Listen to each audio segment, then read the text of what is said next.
So the question is, what do I do if I feel like my accountant isn't being aggressive enough? Now, this is a very opinionated answer, and I do apologize for that because there is no hard and fast answer. The Income Tax Act, while it's a series of laws and rules written down, in reality is not hard and fast. There's many loopholes, there's many gray areas. Even in the courts, there are still some gray areas because there's so many different factors that then determine if the answer is A or B. It's either or, but there's multiple factors that influence that.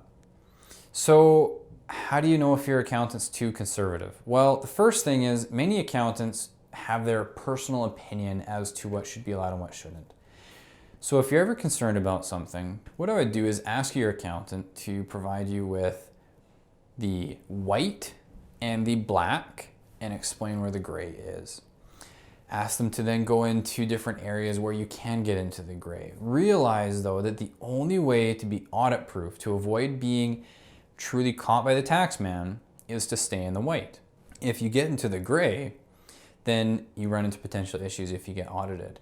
There are many court cases, there are many issues where people believe that they were one or the other, but because they were a little bit in the gray, the government came in and said, no, we don't think you're A, you're B.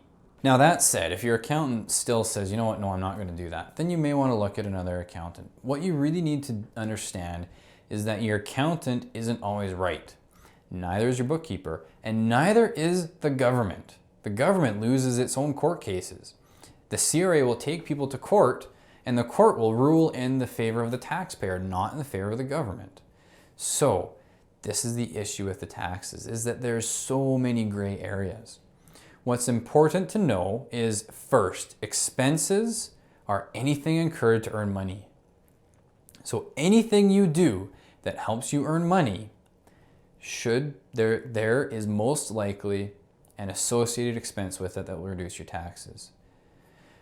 Outside of that, there are some advanced planning strategies which you'll need to talk to a specialist about. You won't benefit from those though until you've grown your business to a sizable amount. So don't feel like you're missing out on things if you're a small business owner.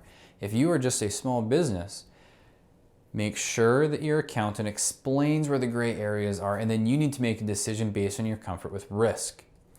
What I mean by that is the more into the black you get, the higher the risk is if you get audited that the government will say that you've made the wrong choice.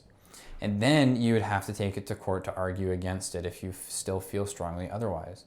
Make sure that you look at all of the options available to you. Make sure, for example, with employee versus independent contractor, there's 5 major tests. Look at all 5. Don't miss one. Make sure you review all of them.